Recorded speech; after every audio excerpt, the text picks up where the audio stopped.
আসসালামু আলাইকুম রহমতুল্লাহ বারাকাত। আসলে কি বলবো আর, প্রবাসীরা কিছু কিছু এমন প্রবাসী আছে, বিদেশ আসলে মনে হয় যেন এই দেশটাই তাদের। ভাই বোনেরা, আপনাদেরকে বলছি একটি কথা শুনে রাখুন। আপনি আসছেন জীবিকার তাগিদের জন্য দূর দেশে, মধ্যপ্রাচ্যে বিশেষ করে অনেক প্রবাসী ভাই বোন আছেন আমাদের বাংলাদেশের। তো এই আসার পরে অনেকে অনেক সুখে শান্তিতে থাকার পরে অনেক কিছু সোশ্যাল মিডিয়া ভাইরাল হওয়ার জন্য, ভিউ বাড়ানোর জন্য প্রদর্শন করেন, ভিডিও আপলোড করেন। আসলে এই ভিডিওর কারণে এই সোশ্যাল মিডিয়া, ফেসবুক, টিকটক, বিশেষ করে টিকটক, এই অনেক ধরনের এই দেশের কালচার, এই দেশের যে কোনো কিছু, কুয়েত, বাহরাইন, দুবাই, আরব আমিরাত, ওমান, কাতার, এই সমস্ত দেশের অনেক সময় আইন কানুন মেনে চলতে হয়। আমরা রিফিউজি হিসাবে এই দেশে বসবাস করি। আমরা মাস মাস কাবারই চাকরি করি। চাকরি করার পরে আমাদের মাসের বেতনটা পেয়ে আমরা আমাদের পরিবারের জন্য পাঠাই। কিন্তু অনেক দুঃখের বিষয় হলো, অনেক কিছু বাংলাদেশি ভাই বোন আছেন অতি উৎসাহের দেখাইতে যায় অনেক মাত্রা অতিক্রম করে ফেলান। যেমন ধরুন, বিদেশে আপনি কি করছেন না করছেন, এই দেশে কী হচ্ছে না না হচ্ছে, আপনি সোশ্যাল মিডিয়া তুলে ধরেন। ভাই বোন, এদেশের আইন কানুন আছে, সাইবার ক্রাইম আছে। আপনি যেই ভিডিও আপলোড করতে পারবেন না, এদেশের মান সম্মান ক্ষুণ্ণ হবে, সেই ভিডিও আপনি আপলোড করে দিচ্ছেন। এদেশের মান সম্মান আপনি না জানে না শুনে, আইন না মেনে আপনি সোশ্যাল মিডিয়া ভাইরাল হচ্ছেন। কিন্তু এর কারণে আপনার জীবন, আপনার পরিবার দুর্বিষহ জীবন হয়ে যায়।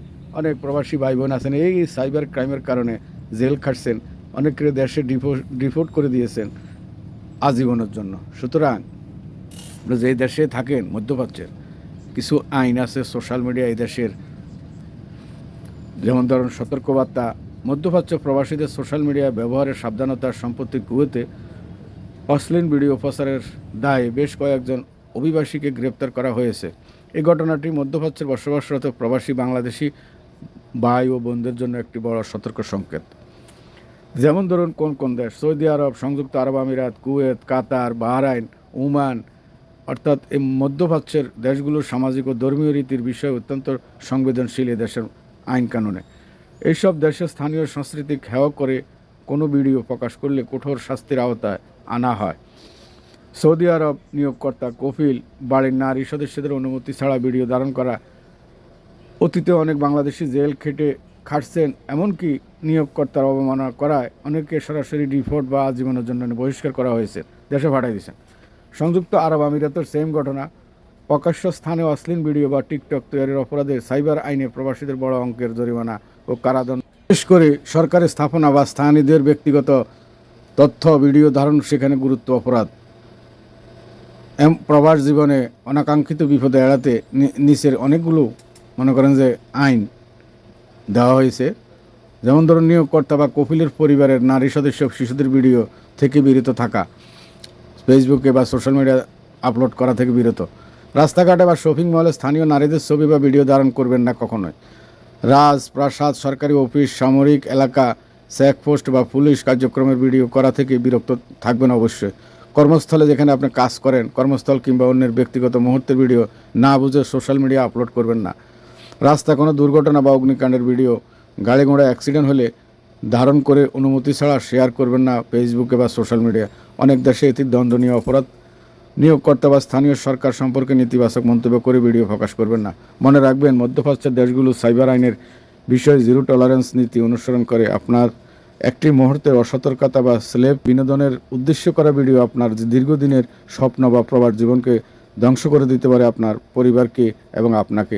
দেশ ও পরিবারের কথা চিন্তা করে ডিজিটাল প্ল্যাটফর্ম ব্যবহার করতে সংযুক্ত বা দায়িত্বশীল হন। যে কোনো সোশ্যাল মিডিয়া আপলোড। কুয়েতে অনেক বাংলাদেশি ভাই বোন আছেন।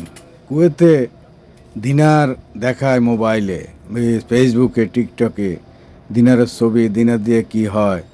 বাংলাদেশি এত ভাই আইসেন টাকা রুজি করতে, 20 টাকা কামান আর 150 টাকা কামান আর 1000 টাকা কামান। এখানে আপনি ভাইরাল হওয়ার জন্য, মানুষের উদ্বুদ্ধ করার জন্য এই সমস্ত কাজ কেন করেন? অপরাধ, এটা একটা অপরাধ। আপনি এই দেশে থাকেন, এই দেশে ইন্টারনেট কত টাকা খরচ হয় এটা সবাই জানে। তাহলে এটা আপনি ফেসবুকে দিয়া, টিকটকে দিয়া কি বোঝাতে চাচ্ছেন? যে আপনার যে দেশে থাকেন সেই দেশের হিসাবে চলতে হবে আপনাকে। তো যারা অতি উৎসাহ হয়ে এই সমস্ত সোশ্যাল মিডিয়া ব্যবহার করেন এখান থেকে বিরত থাকবেন।